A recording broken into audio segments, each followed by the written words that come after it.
അറിയാഞ്ഞിട്ട് ചോദിക്കുക. എന്താ അങ്ങനെ എഴുതി നടക്കണ എന്റെ ഉദ്ദേശം? ഏയ് ഒന്നുമില്ല.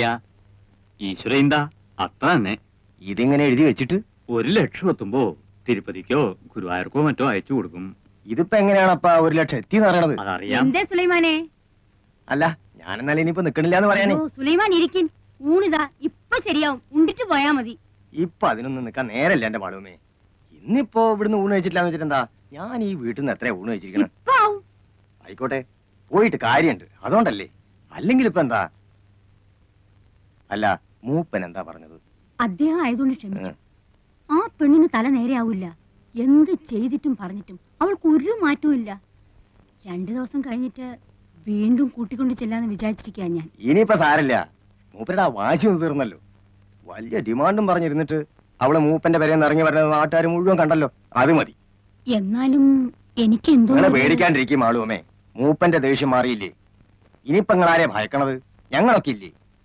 ഇവളൊക്കെ നേരെയാവും. 2 ദിവസം കൂടെ സമയം കൊടുക്കി. നേരെയാവാണ്ട എവിടെ പോവാൻ? നിങ്ങളല്ലേ ആള്.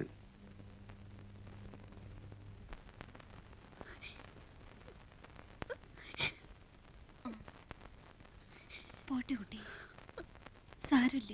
പിന്നെ ഒരിക്കൽ അയാൾ വന്നിരുന്നെങ്കിൽ കൊല്ലുമായിരുന്നു. ആ മനുഷ്യനെ കൊല്ലുമായിരുന്നു. എനിക്കെന്റെ വീട്ടിൽ പോകാൻ പറ്റുമോ ദേവകീർത്തി? ഗൗരിക്കുട്ടി, ഗൗരി,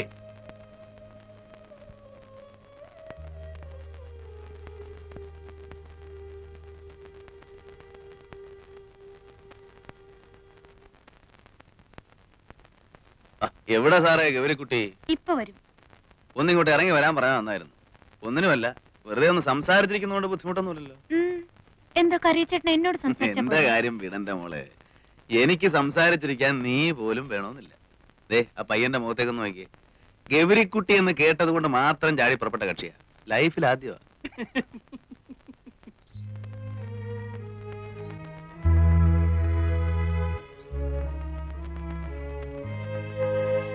കാശ് വെച്ചാ കളി?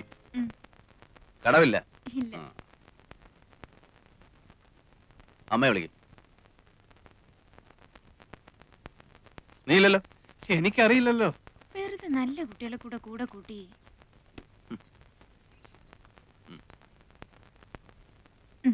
കടം പറയരുത്. ഇല്ലെന്നേ ഈ കറിയച്ചേട്ടൻ. അല്ല, മേനോൻ കളിക്കോ? അസലായി കളിക്കും. നമ്മുടെ കാശ് പോയോ? വേണ്ട, അവന് കളിക്കാനും അറിയില്ല, കയ്യിൽ കാശും ഇല്ല.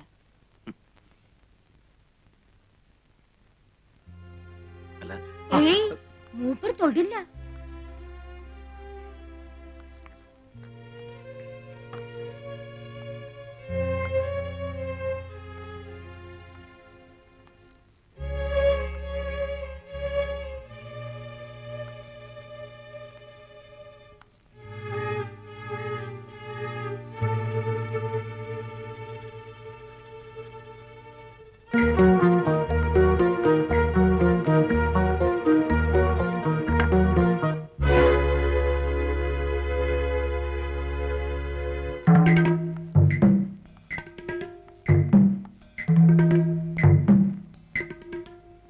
ആരാ ഉള്ളത്?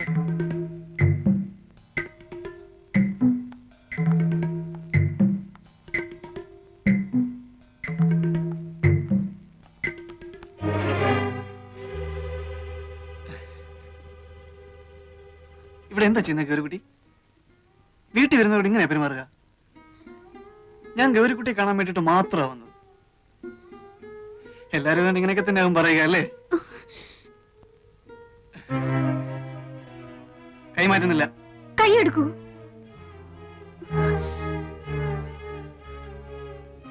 എടുക്കാം, പക്ഷെ ഒരു കാര്യം, ഒരു 2 മിനിറ്റ് എന്നോട് സംസാരിച്ചിട്ട് ഇവിടുന്ന് അനങ്ങുള്ളൂ എന്ന് ഗ്യാരണ്ടി തരണം.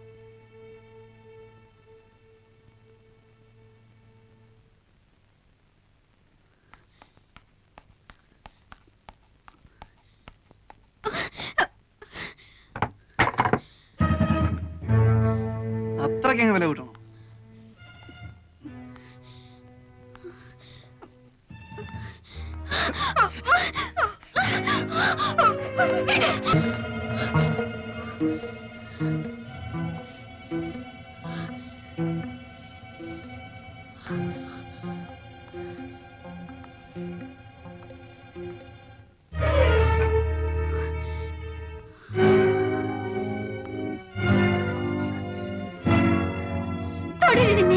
പതിവ്രത ചമയുകയാണോ?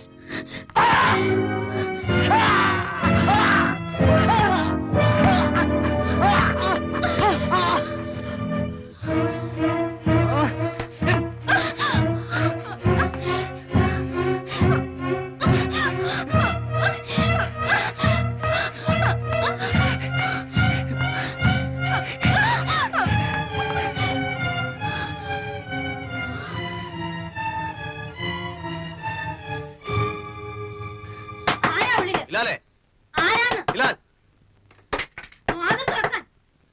ഹിലാൽ, ഹിലാലേ, കഥ തുറക്കടാ. എന്താ ഇവിടെ? ആരാ വിളിച്ചത്? ഓ, അങ്ങനെ. ആരായിരുന്നു വിളിച്ചത്? നീയോ ഇവളോ? ആരും വിളിച്ചില്ലല്ലോ. ആരും വിളിച്ചില്ലേ? ഓ, അത് എന്റെ കാലാ കമ്പി തട്ടേന്ന് വീണു. അപ്പൊ വിളിച്ചു പോയതാ. ഒന്നും പറ്റിയില്ലല്ലോ. ഏയ്,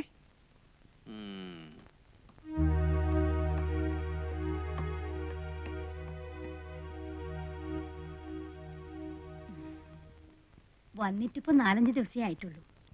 പെരുമാറ്റം ശരിയായില്ലെന്ന് വെച്ച് ഒന്നും തോന്നരുത് കേട്ടോ.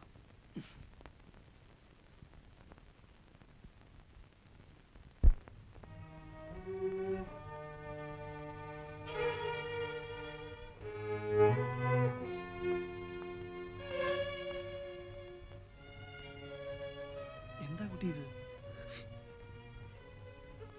കുട്ടിക്ക് ഇഷ്ടമില്ലാതാണോ ഇവിടെ പറപ്പിച്ചിരിക്കുന്നത്? ചോദിക്കുന്ന ഉത്തരം പറയൂ. ഇവിടെ ഈ തൊഴിൽ നിൽക്കുന്നത് നിനക്ക് ഇഷ്ടമില്ലാതെയാണോ? കരയണ്ട, എന്നോട് പറയാം, ധൈര്യമായിട്ട് പറയാം. എനിക്ക് എന്തെങ്കിലും സഹായിക്കാൻ കഴിയുമെങ്കിൽ ഞാനത് ചെയ്യുകയും ചെയ്യാം. പറയുന്നത് നേരായിരിക്കണമെന്ന് മാത്രം. ദേ നോക്കൂ, കുട്ടി മാളുമ്മയുടെ ആരാണ്? ചോദിച്ചത് കേട്ടില്ലേ? കുട്ടിക്ക് സ്ത്രീയുമായിട്ട് ബന്ധം വല്ലതും ഉണ്ട്? ഇല്ല. ഇവിടെ കൊണ്ടൊന്ന് താമസിപ്പിച്ചിരിക്കുക. എത്രയായി ഇവിടെ വന്നിട്ട്? 5 ദിവസം. 5 ദിവസമേ ഉള്ളൂ. അതിനു മുമ്പ് വീട്ടില്. ഏത് വീട്ടില്? എന്റെ വീട്ടില്. എവിടെയാ വീട്? ഗൗരിക്കുട്ടിക്ക് ഇതെല്ലാം എന്നോട് പറയാൻ പേടിയുണ്ട് അല്ലേ? ആരെയാ പേടി? മാളുമ്മയാ? ഞാനിതൊക്കെ എന്തിനാ അവരോട് പറഞ്ഞു കൊടുക്കുന്നത്? നിങ്ങളുള്ള അടുപ്പം തന്നെയല്ലേ എനിക്ക് അവരുമായിട്ടുള്ളൂ. ഞാനിതൊന്നും അവരുമായിട്ട് സംസാരിക്കാനേ പോകുന്നില്ല. ഞാൻ ധരിച്ചത് ഇവിടെയുള്ള ഒരാൾ തന്നെയാ ഗൗരിക്കുട്ടി എന്നാണ്. അതുകൊണ്ട് ചിലപ്പം എന്റെ പെരുമാറ്റവും ശരിയല്ല വന്നിട്ടുണ്ടാവും.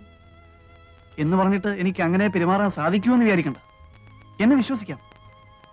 കുട്ടിയെ ഇവിടെ വരെ ബലമായി താമസിപ്പിച്ചിരിക്കുകയാണെങ്കിൽ അങ്ങനെയാണോ? അതെ. കുട്ടിക്ക് സ്വന്തം വീട്ടിൽ പോകണമെന്നുണ്ടോ? എങ്കിലും ഒന്നും വിളിക്കാതെ എല്ലാം എന്നോട് പറയൂ.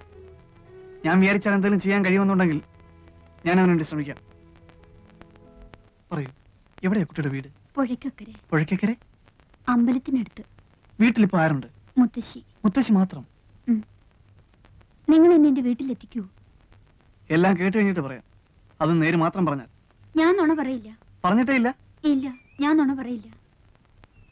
വീട്ടിൽ മുത്തശ്ശി മാത്രമേ ഉള്ളൂ എന്ന് പറഞ്ഞ നേരാണോ? അതെ. അതെന്താ അങ്ങനെ? അമ്മയും അച്ഛനും? അമ്മ ചെറുപ്പത്തിലേ പോയി. അച്ഛൻ നേരെ കല്യാണം കഴിച്ചു? ഇല്ല, ഞാൻ അച്ഛന്റെ ഒപ്പമായിരുന്നു. 3 മാസമുള്ള എന്റെ അച്ഛൻ മരിച്ചിട്ട്. എങ്ങനെയായിരുന്നു അച്ഛൻ മരിച്ചത്? കമ്പിന്ന് വീണിട്ട്. കമ്പിന്ന് വീണിട്ടോ? ലൈൻ കമ്പി ഇല്ലേ, ലൈൻ കമ്പി, ഇലക്ട്രിസിറ്റിന്റെ ലൈൻമാൻ ആയിരുന്നു എന്റെ അച്ഛൻ. ഒരു ദിവസം പോസ്റ്റിൽ നിന്ന് വീണു.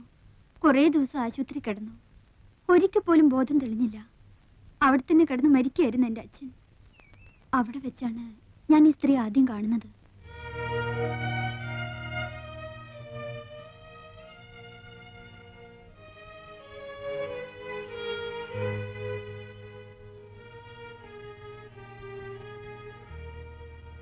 ഇന്ന് എത്രയായി? ഇന്നേക്ക് 7 ആകുന്നു. ഇതേ കിടപ്പ് തന്നെയാ, ഓർമ്മ വീണിട്ടില്ല. ഇത് മാധവൻകുട്ടിയുടെ അമ്മയാ. മോളാ, ആകെ ഒന്നേ ഉള്ളൂ.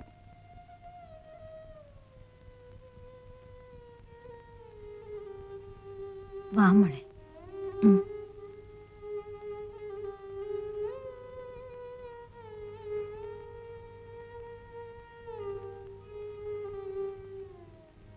വിഷമമുണ്ട് മോളെ, വല്ലാതെ വിഷമമുണ്ട്. കേശവന്റെ അളിയന് ഇങ്ങനൊരു അപകടം ഉണ്ടായെന്ന് കേട്ടപ്പോ വരാണ്ടിരിക്കാൻ കഴിഞ്ഞില്ല. പക്ഷേ ഇവിടെ വന്ന് നിന്നെ കണ്ടു കഴിഞ്ഞപ്പോ വരണ്ടായിരുന്നു എന്ന് തോന്നുക. എന്റെ മോക്ക് ദൈവം ഒരാപത്തും വരുത്തിയില്ല. ഇതാ വേണ്ട. വാങ്ങിച്ചോളൂ കൂട്ടി. ഇവിടെ എന്തെങ്കിലും ആവശ്യങ്ങൾ ഉണ്ടായിക്കൊണ്ടിരിക്കും. ഒരാള് സുഖമില്ലാണ്ട് കിടക്കല്ലേ, നിന്റെ അമ്മ തരുന്നു വിചാരിച്ച് അങ്ങോട്ട് വാങ്ങിച്ചോളൂ. വാങ്ങിച്ചോളൂ കുട്ടി, ഞങ്ങളൊക്കെ ഒന്നിച്ചു വളർന്നവരാ. എങ്കിൽ ഞങ്ങൾ ചെല്ലട്ടെ മെന്നെ. വൈകിയ പിന്നെ കടത്തു കിട്ടാൻ ബുദ്ധിമുട്ടാവും. പോയിട്ട് വരാം മോളെ. സ്നേഹമുള്ള സ്ത്രീയാ, കേട്ടിട്ടില്ലേ നീ? ചാലക്കുടി വീട്ടിലെയാ മാളു അമ്മ.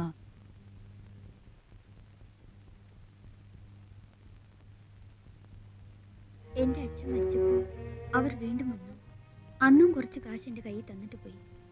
പിന്നെയും ഒരു വന്നു, പിന്നെയും 2-3 വട്ടം.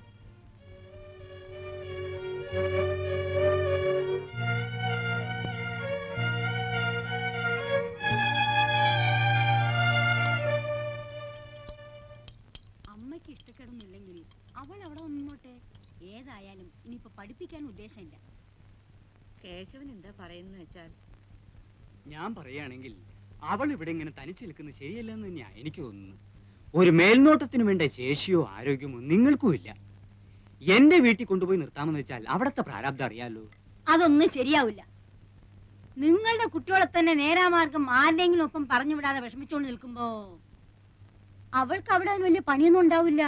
അടുക്കളയിൽ എന്തെങ്കിലും ഒരു കൈ സഹായിച്ചു കൊടുക്കുക, പിന്നെ വീട് അടിച്ചു തുടച്ച് വൃത്തിയാക്കി ഇടുക. എന്തെങ്കിലും ഒരു ശമ്പളം ഞാൻ തീരുമാനിച്ചു കൊടുക്കാം. അത് കേശവൻ മാസത്തിലൊരിക്കൊന്ന് വാങ്ങിച്ചുകൊണ്ട് പോരുകയോ, അല്ലെന്ന് വെച്ചാ അവളുടെ തന്നെ പേർക്ക് ബാങ്കിൽ ഒരു അക്കൗണ്ട് ഇടുകയോ എന്ത് വേണമെങ്കിലും ചെയ്യാം. പട്ടിണി കൂടാണ്ട് കിടന്നാ മതി എന്റെ മോള്. ശമ്പളമൊന്നുമല്ല, മനസ്സാ വലുത്. ആവശ്യങ്ങൾക്ക് ഉപകരിക്കാൻ ആളുണ്ടാവുക, അതാ വേണ്ടത്.